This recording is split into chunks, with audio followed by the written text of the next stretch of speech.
Vous vous apprêtez à écouter Angela Mike, votre podcast média jeunesse, proposé par l'OMJT de Tremblay en France. Bonne écoute à vous. Bonjour chers auditeurs et auditrices, bienvenue sur Angela Mike. Aujourd'hui, on est là pour la deuxième partie de Tremblay se conjugue au féminin. Je reçois deux personnes extraordinaires que je vais laisser s'exprimer et se présenter. Je m'appelle Yolande, j'ai 88 ans passés. Voilà. Alors moi, je me rappelle Rania, j'ai 40 ans. Je suis maman de 2 enfants, d'un adolescent qui a 17 ans et demi, bientôt 18, et d'une petite fille qui a bientôt 7 ans. Je suis tremblaysienne de cœur, étant donné que j'y habite depuis environ 4 ans, et je suis ravie d'être parmi vous, et notamment avec Yolande. Donc en tout cas, bienvenue à vous sur Merci. Angela Mike. Donc comme je disais, ça va être 2 thèmes. Aujourd'hui, le premier thème, c'est quel est le rôle de la femme ? Et le deuxième thème, ça va être l'avortement. Donc, on va commencer par les 3 premières questions qui sont quel est le rôle de la femme dans la famille ? Le rôle de la femme dans la famille, donc c'est très large, étant donné que c'est vrai qu'aujourd'hui, la femme elle a une place assez compliquée dans la société, parce qu'on vient de différents horizons. Il y a également l'endroit où on a grandi, ça peut être la ville ou la campagne. Moi, me concernant, j'ai grandi dans le sud de la France.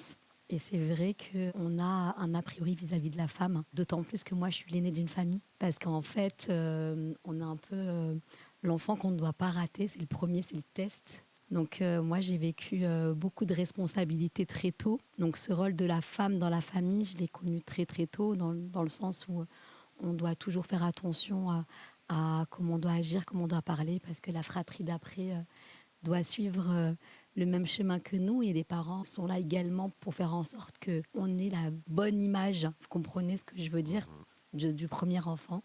Donc moi, je l'ai vécu très très tôt, et c'est vrai que par rapport à la manière dont mes parents ont agi, je n'ai pas envie de répercuter la même chose, que ce soit pour mon fils ou pour ma fille, dans le sens où voilà, j'ai envie de les laisser vraiment s'exprimer dans le rôle de la famille, notamment pour la femme, parce qu'en fin de compte, quand on voit bien, on est un pilier. Et pour mes parents qui sont arrivés d'Algérie assez tard et donc qui ne parlaient pas très bien français, donc j'ai dû être et la fille et un peu la maman et l'assistante sociale. Et c'est vrai que ce rôle multifonction, ça m'a permis d'avoir une force en moi, parce qu'en fin de compte, face à la société, il n'y a plus rien qui me fait peur, que ce soit l'administratif, que ce soit tout le rôle financier, etc. et tout, parce qu'on est face à la réalité, face à la société très très jeune. Mais c'est vrai que parfois, je me dis, j'aurais bien voulu être la petite jeune fille, qu'on me laisse un peu tranquille dans mon petit monde, sans me dire que je dois me comparer, que je dois avoir une pression sociale. Et je vous mens pas, j'ai grandi dans le sud de la France, et c'est vrai qu'il y avait beaucoup d'a priori pour les personnes qui étaient d'origine musulmane et maghrébine. Et j'ai dû me forger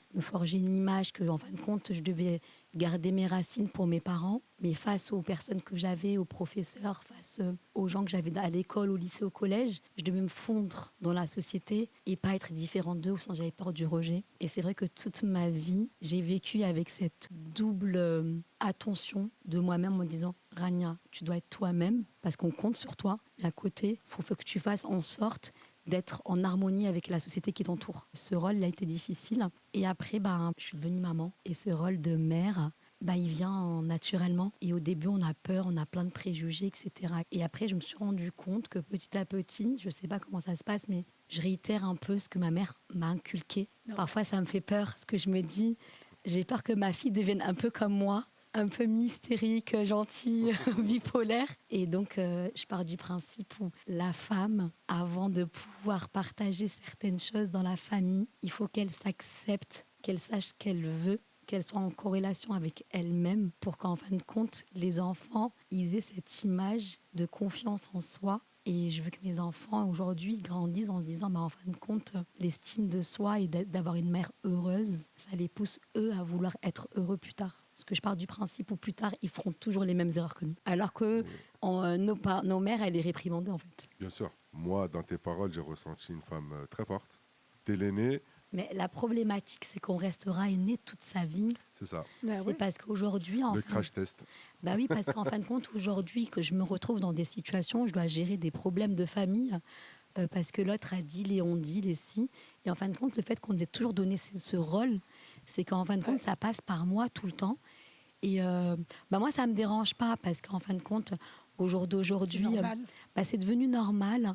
Et en fin de compte, ce qui se passe, c'est que ça a été à l'encontre de ce que je voulais faire dans ma relation de couple, parce qu'en fin de compte, avec mes amis ou avec mes ex-conjoints, je me suis retrouvée à vouloir être un peu l'infirmière, la psychologue, la grande sœur. Ça nous porte préjudice plus tard. Tu as du mérite. Merci Tu as beaucoup. beaucoup de mérite. Et toi, Yolande, Eh parce bien, qu'on t'a quant pas à oublié. moi, je suis un peu l'opposé de Rania. D'accord. Dis-nous tout. Bon, je suis née en 37, enfant prématuré. Je suis née à 7 mois et demi. À l'époque, c'était très handicapant, hein, Mhm. parce qu'on était déclaré sur le papier enfant non viable. La sage-femme, quand elle m'a mis au monde, elle a marqué sur le papier non viable. Le médecin est venu me voir ma mère et puis moi, quoi, bien sûr, et il a marqué sur le papier pour la mairie enfant non viable. Et je n'étais pas capable de téter ma mère, donc elle tirait son lait qu'elle me donnait dans le biberon. Il fallait qu'elle le donne à leur pile. Quand elle sortait avec moi, les voisines disaient « Mais Madame Renard, ne vous attachez pas à votre petite, elle ne vivra pas ». Et ma dur. mère a tenu bon, je crois qu'elle a bien réussi. Et alors, je suis restée enfant unique, un père poudrier. On habitait une maison de rapport, c'est-à-dire il y a plusieurs logements. Presque tous étaient poudriers. Et donc, j'allais à l'école. Puis comme à l'époque, il n'y avait pas d'antibiotiques, arrivé à la Toussaint, je commençais à tousser, D'accord. avoir des bronchites. Et là, on disait à ma mère, vous la gardez à la maison parce que on ne sait jamais, ça peut être la coqueluche ou alors la tuberculose. Alors, on ne prend pas de risque, on ne peut pas la garder, c'est interdit. T'avais Non. quel âge, Yolande? 7 ans, quand j'ai eu la première fois qu'on m'a refusé l'école. Donc, je suis restée chez moi pour tout plaisir. J'avais des livres parce que je n'avais rien, je n'avais pas de frère ni sœur. Et ça a duré jusqu'à la classe du certificat. Donc, tous les ans, j'allais à l'école de la rentrée qui était au mois d'octobre jusqu'à la Toussaint. À la Toussaint, je restais chez moi, je revenais à Pâques. Alors, mes copines, elles avaient appris tout un tas de trucs. À Pâques, c'était la révision. Et on disait, bon, alors vous faites ça, vous faites ce devoir-là, sauf Yolande, parce qu'elle n'était pas là. Mais ça ne m'a pas empêché d'être bien. Puis l'été, je jouais avec les copains-copines. Hein. J'ai connu la guerre qui n'était pas un moment drôle. Mon père était poudrier, c'était le travail obligatoire. Des fois, il y avait des Allemands qui arrivaient. On était obligé de se cacher derrière des petites caisses qu'il y avait là. On se cachait là derrière ça en attendant qu'ils passent. On avait la peur au ventre. On a l'impression de s'imaginer dans un film, Ouais. alors que c'était la réalité pour Yolande, pour une Oui, femme. oui, oui. Oui, pour une enfant, parce que j'étais une enfant en enfant. plus. C'est pas pareil. Ma mère, elle tremblait à chaque fois qu'il y avait des alertes, au point qu'elle n'arrivait pas à prendre ses papiers. Je me rappelle, moi, de descendre l'escalier et ma mère dire à tout le monde « Chut !» Alors tout le monde s'arrêtait. Et puis elle écoutait, puis elle disait « Ah non, non, non, c'est les avions pour l'Allemagne, cela n'est pas d'Allemagne. » Au son, elle connaissait les avions. Alors on retournait chacun chez soi et je dormais avec mes galoches. Quand il y a une alerte, le temps que ça prend, alors je dormais habillée avec mes galoches, je dormais comme ça.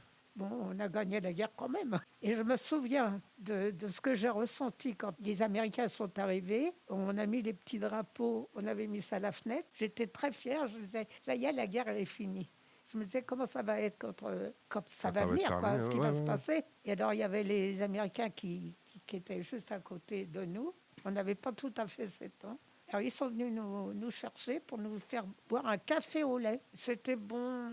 Par contre, j'avais un plaisir de retourner à l'école, de retrouver les copines. On s'amusait bien, on s'aimait bien. Ah, ça, c'est sûr. C'était C'est super. plaisir, quoi. Oui.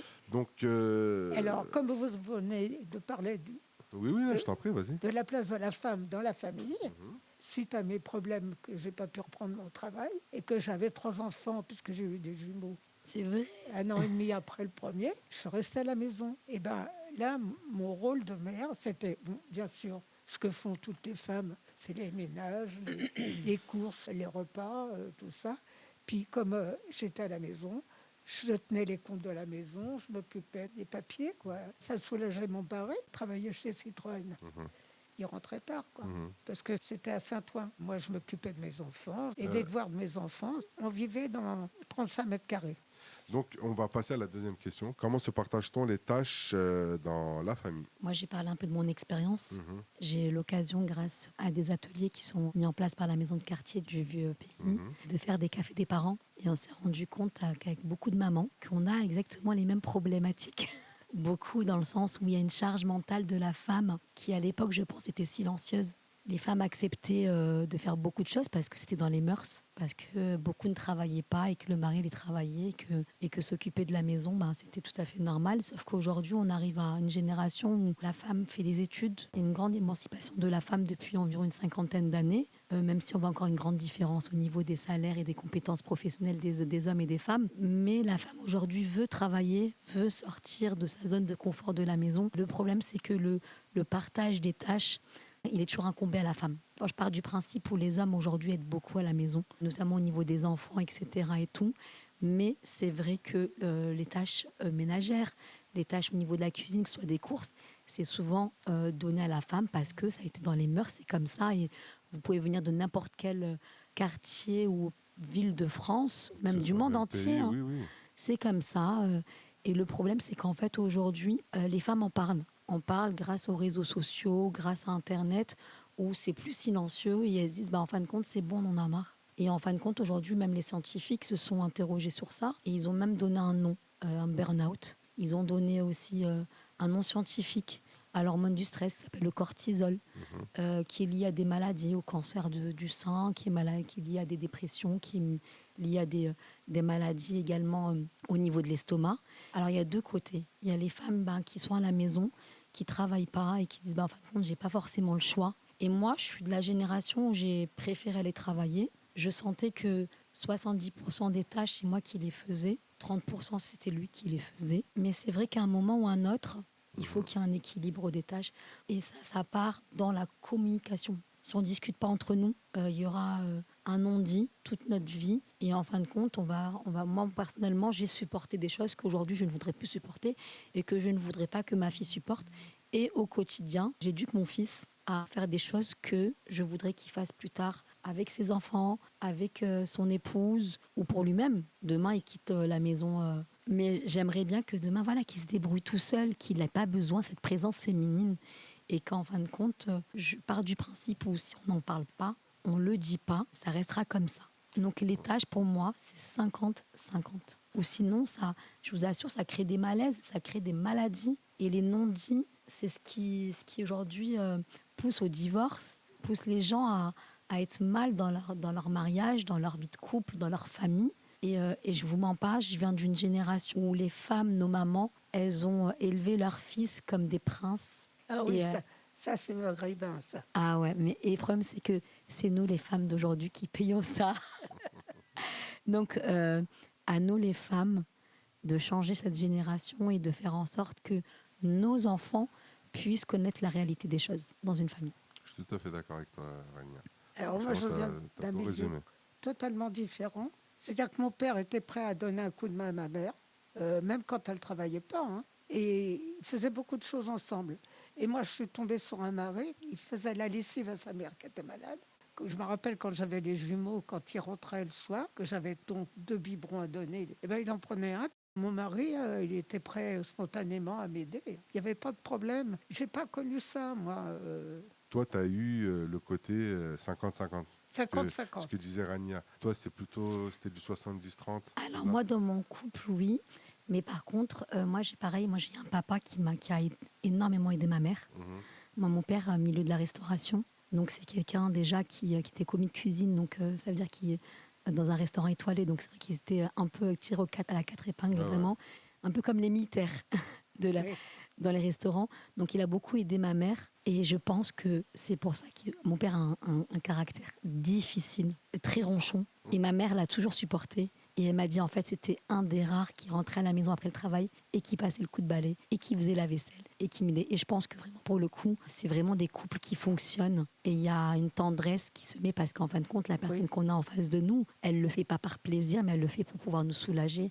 Et je trouve que c'est penser à l'autre, en fait. C'est aider, c'est penser à l'autre. C'est une preuve d'amour, en fait. Ah oui, bien sûr. C'est ça, moi. Moi, ce qui se passait chez moi, c'était qu'on se faisait des preuves d'amour tous les deux. Quand il y avait quelque chose qui n'allait pas pour l'un, l'autre était là tout de suite. Et j'ai eu de la chance, parce que je sais que ce n'était pas partout pareil. Hein. Donc, on va passer à la troisième question, qui est en quoi le travail de la femme change-t-il la vie de famille ?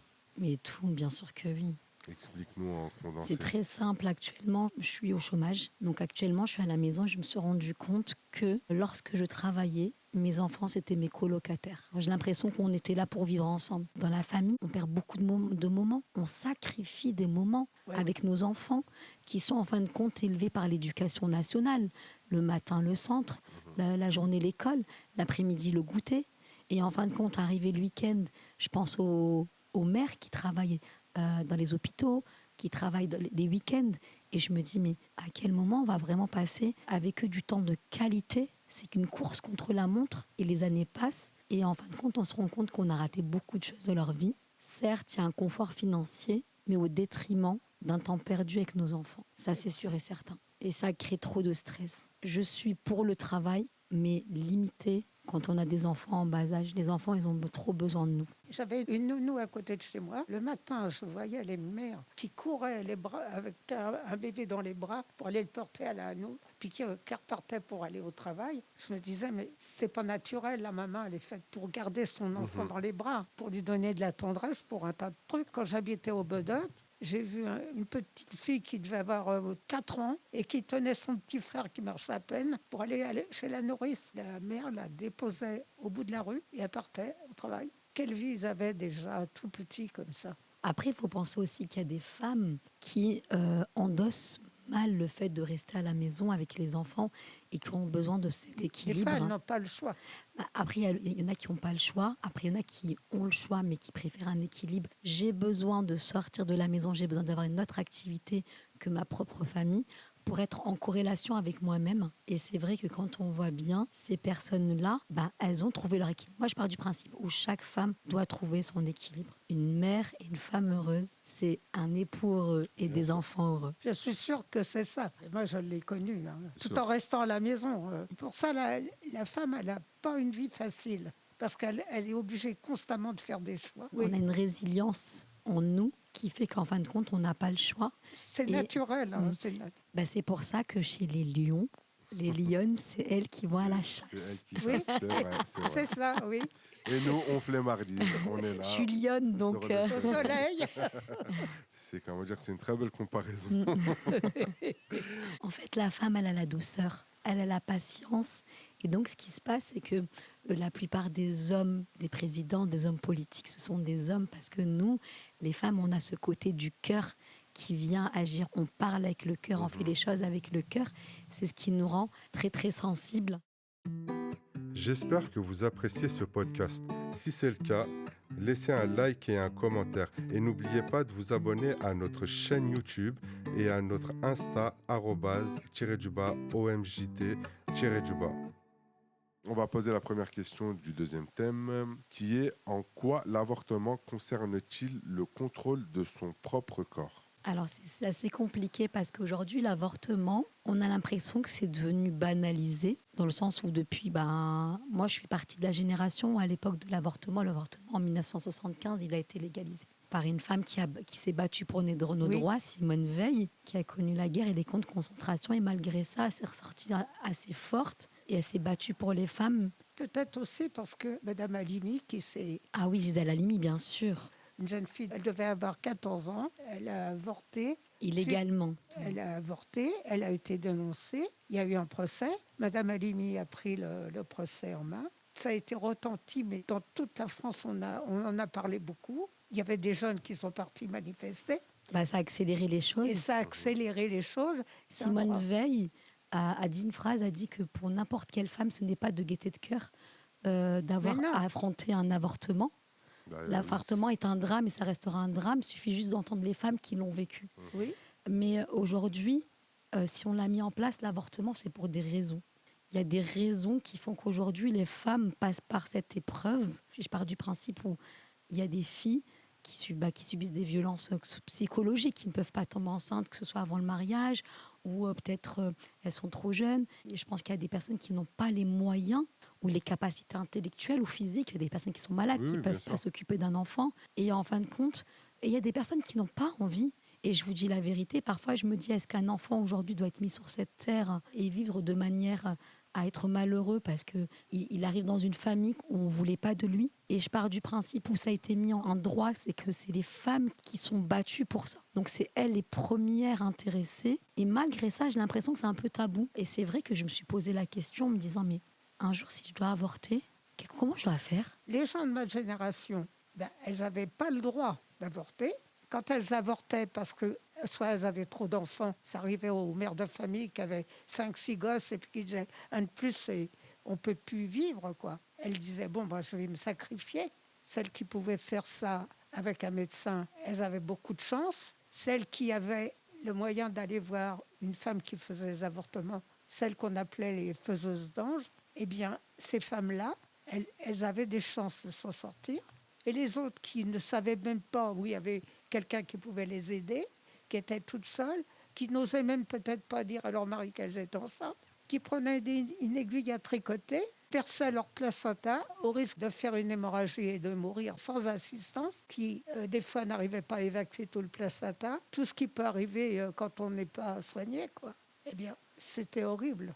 Et il y avait beaucoup de femmes qu'on allait à l'enterrement, on ne savait pas de quoi elles étaient mortes. Ah oui, je pense que vraiment, pour le coup, la légalisation de l'avortement, elle a sauvé la vie de beaucoup de femmes. Oui, c'est incontestable. Et ça a changé la vie de beaucoup d'adolescentes. La plupart du temps, on ne nous dit pas les choses. En fait, je pense qu'il faut vraiment en parler. Quand on avorte, c'est une fausse couche. C'est un petit accouchement. Oui, c'est ça. Mais surtout qu'en fin de compte, on se dit qu'en fin de compte, c'est une décision qui est prise, mais il n'y a pas de retour en arrière. Et il y avait beaucoup de femmes, en plus, qui faisaient des infections post-avortement, quoi. Oui, peu de femmes savaient que quand on allait voir les médecins, ils vous soignaient, ils ne pouvaient pas vous dénoncer. La plupart du temps, ils ne vous dénonçaient pas. Bon, après, moi, je vais parler aux auditeurs et aux auditrices. Si vous ne voulez pas du tout d'enfants, il y a des stérilés qui peuvent se mettre en place. Il y a la pilule quand même. Il y a aussi la pilule. Bien sûr. Il y a plein de moyens de contraception. Renseignez-vous, faites attention. Mais quand on a une petite jeune fille qui ne connaît rien à rien et qui a un premier rapport avec un petit copain, il faudrait leur expliquer qu'il faut qu'elle se protège, qu'elle se méfie des maladies, parce qu'il y a toujours des maladies quand même. C'est vrai que la plupart du temps, les gens ont peur de tomber enceinte, mais en fin de compte, aujourd'hui, quand on se protège, c'est pour également aussi les maladies. Mais c'est les maladies, c'est surtout ça. Les IST, les MST, donc on ne s'en rend pas compte. Mais c'est vrai qu'aujourd'hui, je pars du principe où ça fait partie de l'éducation de la famille. Il y a des familles où on ne parle pas. Et donc, ces jeunes-là, quand on s'adresse à eux, il faut leur dire absolument qu'elles se renseignent auprès. Il y a les plannings familiaux également. Les plannings, ça existe, voilà. Donc oui, on revient à la prochaine question qui est comment la femme vit-elle l'avortement selon vous ? Très mal. Très mal pour toi, Yolande ? Parce que d'abord, on est fait pour être mère, mais quand il faut ôter de son corps ce qui pourrait être son futur enfant, c'est des choses qui sont contre nature pour une femme. C'est un truc qu'on se dit, comment j'ai pu faire ça ? Cet enfant qu'on n'a pas eu, on imagine que ça peut être un garçon ou une fille. Tous les ans, on y pense. On dit, tiens, il aurait tel âge, elle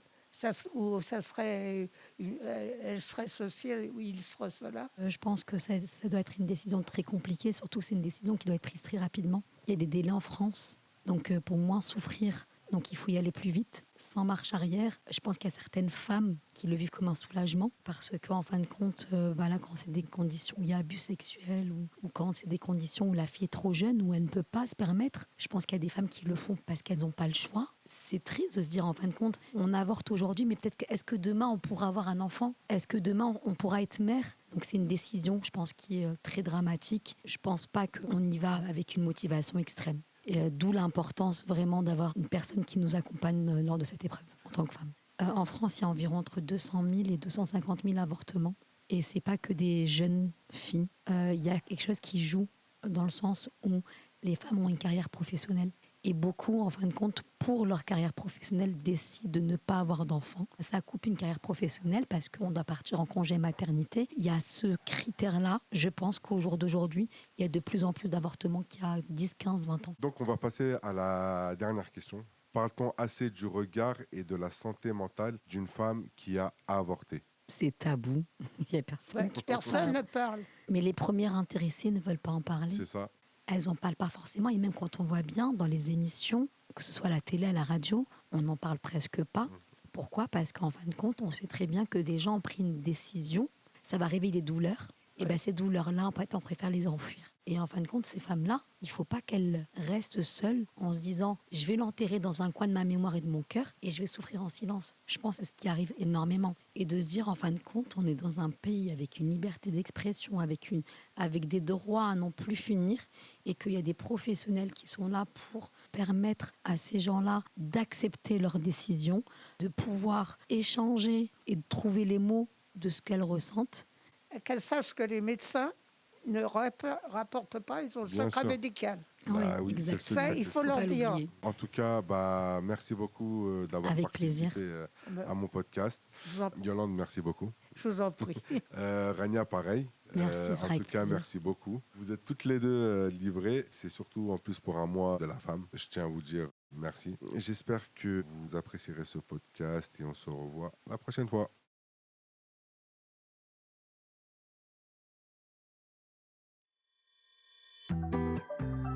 Merci d'avoir écouté cet épisode. On espère qu'il vous a plu. N'oubliez pas de vous abonner à notre compte Instagram @OMJT_ et à cette chaîne YouTube pour soutenir le podcast et suivre nos prochaines activités.